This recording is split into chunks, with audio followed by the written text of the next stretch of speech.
Bonjour à tous, bienvenue dans la chaîne Les Débats du Web. Aujourd'hui, je vais aborder un thème qu'on n'aborde pas nécessairement, mais qui depuis la présidentielle fait pas mal parler de lui, d'une certaine manière. Je veux parler des services publics. Alors, on va voir plusieurs choses. Déjà, c'est quoi un service public? Pourquoi c'est utile d'en avoir un? Comment ils sont financés? Je vais essayer de réagir, mettre un peu de tri par rapport à ce que disent tous les candidats à la présidentielle et comment moi je conçois le service public et comment j'aimerais vous faire part de ma vision du service public. Alors commençons par le début. Qu'est-ce qu'un service public? Alors n'hésitez pas dans les commentaires à me dire ce que c'est pour vous le service public. Mais le service public, c'est une notion, on va dire, assez abstraite. Parce que ça veut tout dire et à la fois rien dire aussi. Par exemple, un hôpital, c'est un service public. Parce que l'État soigne des gens. Pourtant, une clinique qui est aussi un service de soins à la personne, ce n'est pas un service public. Pourquoi? Parce que cette fois-ci, c'est tenu par un privé et pas par l'État. Alors, on pourrait se dire, d'accord, oui, vu l'exemple que tu nous donnes, quand c'est géré par l'État, c'est un service public, et quand c'est géré par une personne privée, c'est pas un service public. Sauf qu'il existe des services publics qui sont gérés par des personnes privées. Et oui, on pourrait citer par exemple les autoroutes, Vinci.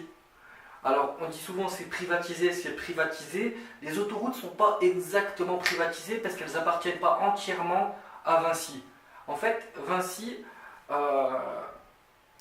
est, on va dire, gestionnaire du service public et les bénéfices qu'il se fait au péage dépendent aussi de l'efficacité dont il gère le service public.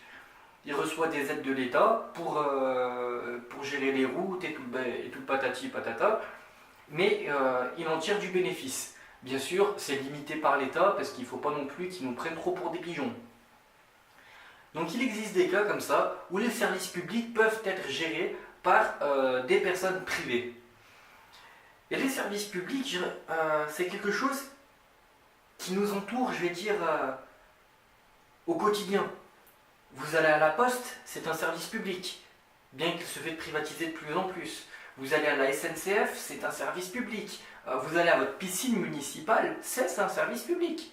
Le fait que vous puissiez avoir de l'eau à votre robinet, c'est un service public.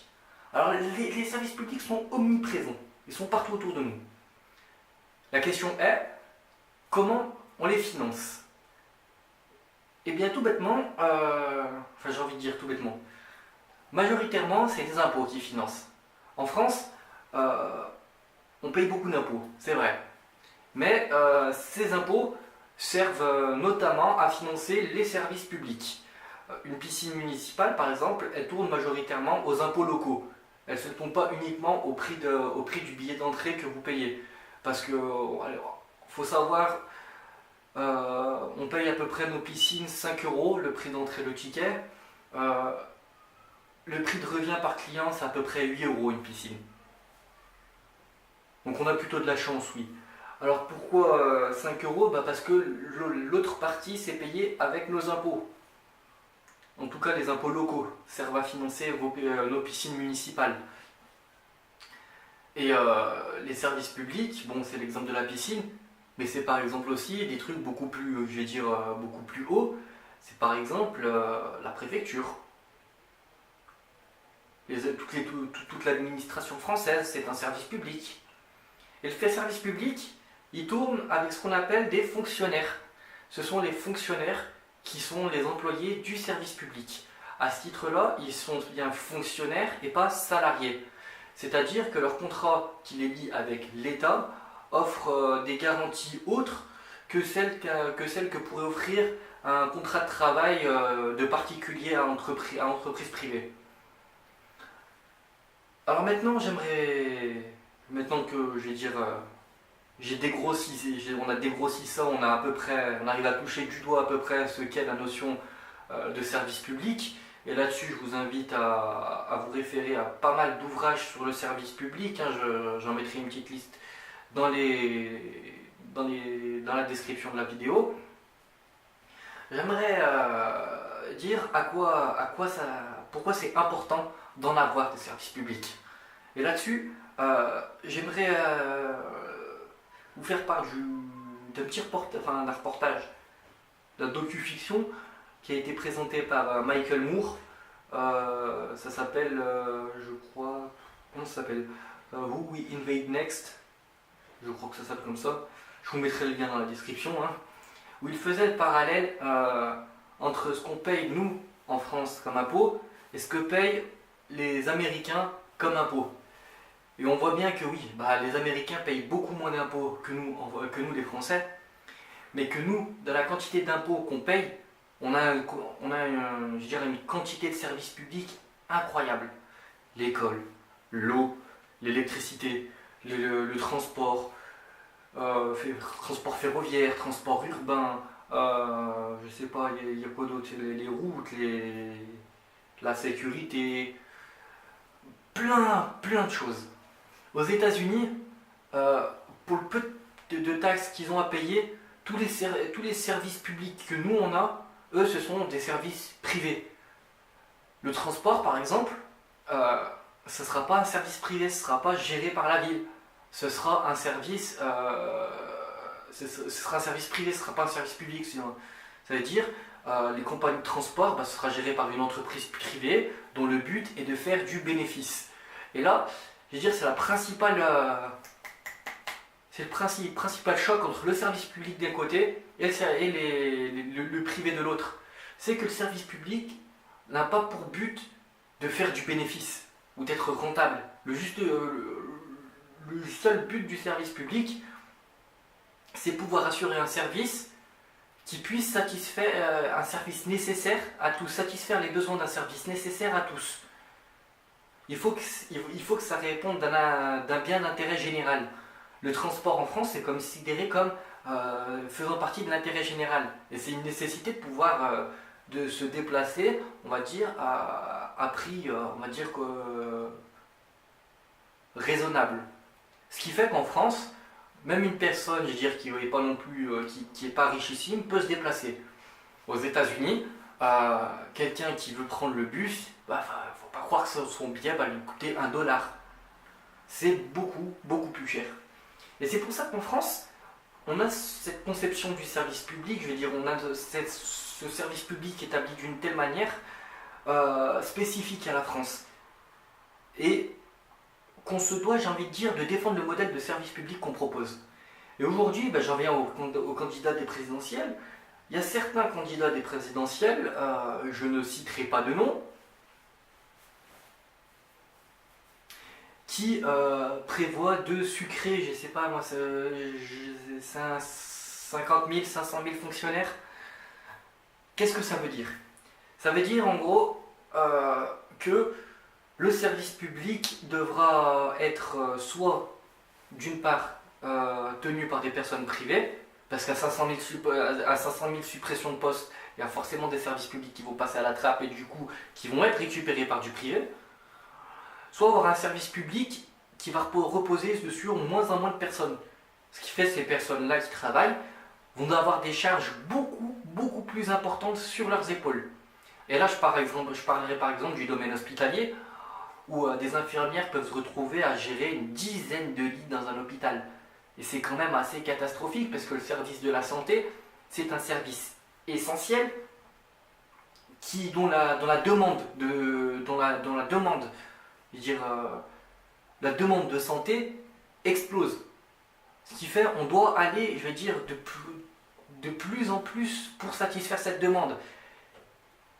Et ces candidats qui prévoient de supprimer ces effectifs, je me demande sérieusement comment ils vont faire, d'une part, pour pouvoir assurer une rentabilité,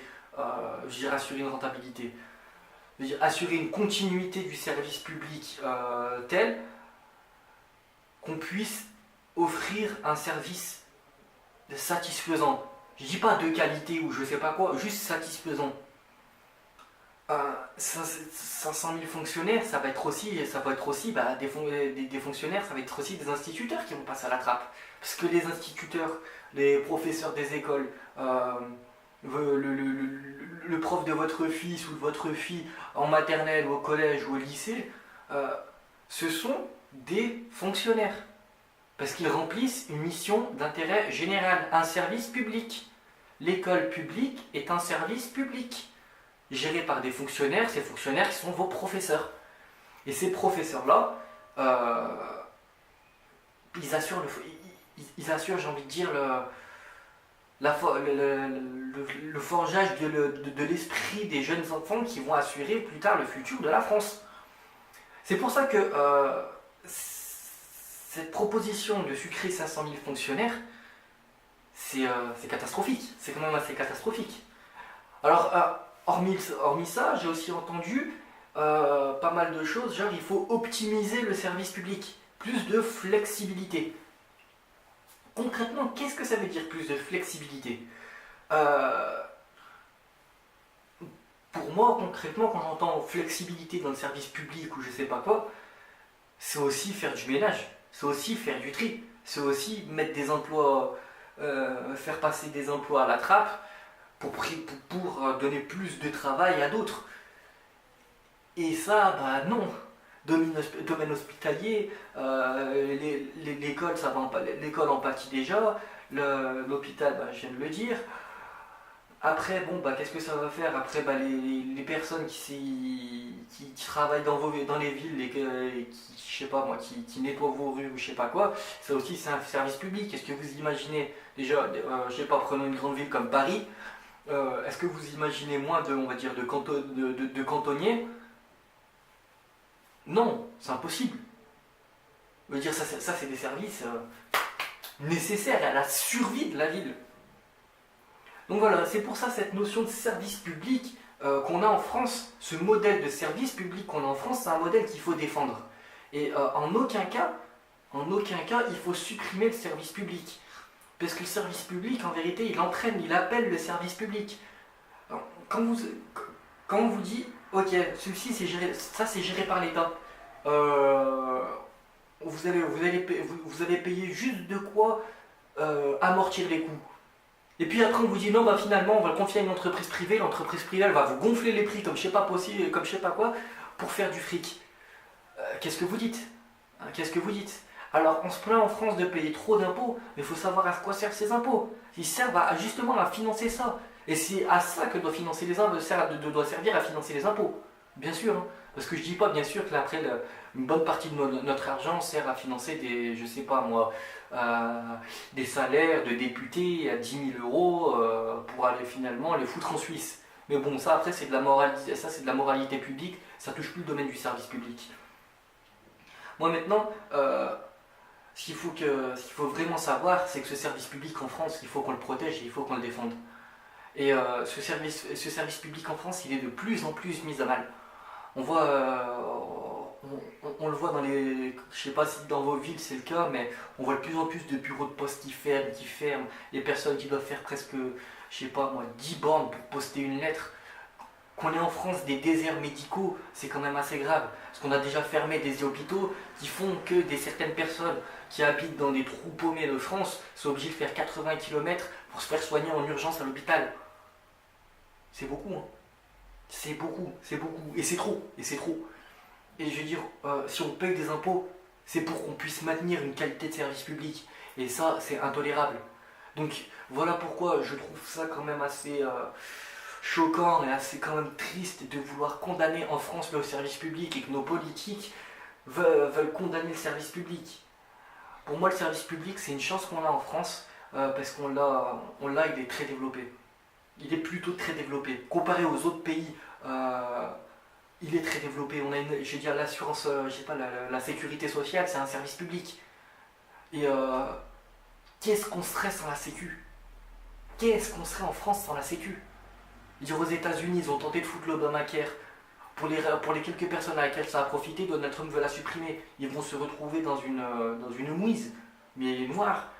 Nous, je veux dire, bon, ok, on se plaint sur nos salaires, ouais, ça y est, on cotise, ils nous prennent. Mais regardez à quoi ça nous sert. Ça nous sert à avoir des médicaments gratuits, enfin du moins remboursés. Même si aujourd'hui, bon, bah, l'État a voulu dérembourser de plus en plus de médicaments. Maintenant on dit on a comblé le trou de la sécu, ouais bah allez, au prix de défraiements lourds. Au prix de défraiements lourds. Et vous voyez, le service public, ça m'a rien dans cette vidéo, ça m'a fait aborder plein de sujets. La santé, les écoles, la sécurité sociale, les routes, parce que c'est beaucoup de choses. Et c'est pour ça qu'il faut qu'on ouvre les yeux sur la chance qu'on a d'avoir un service public en France. En Europe, du niveau européen, le service public, ils ne savent pas c'est quoi. Et pour qu'on puisse, je veux dire, marteler ça, qu'on puisse faire reconnaître juste ne serait-ce l'idée d'intérêt général à l'Europe, il a fallu pas mal d'années. Pas mal d'années. Et je pense qu'il faut qu'on continue à essayer de faire en sorte que notre vision de l'intérêt général qui doit primer sur l'intérêt personnel des sociétés, je pense que ça c'est une mission qu'on doit avoir. Parce que c'est une chance qu'on a et on doit faire bénéficier de notre, je veux dire, ce concept et ce bienfait aux autres. Vous voyez, en France, on arrive à le financer. Même, quoi qu'on dise, ça fait des années qu'on l'a. Et on a donc c'est bien que ça marche d'une certaine manière. Alors il n'y a pas de raison de sacrifier le service public.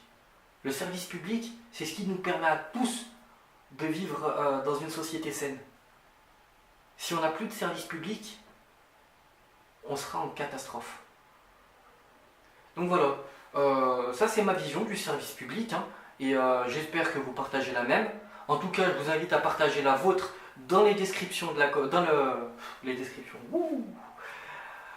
dans les commentaires de la vidéo, et ainsi construire ce débat autour de cette notion du service public qui aujourd'hui est au cœur de la présidentielle de 2017.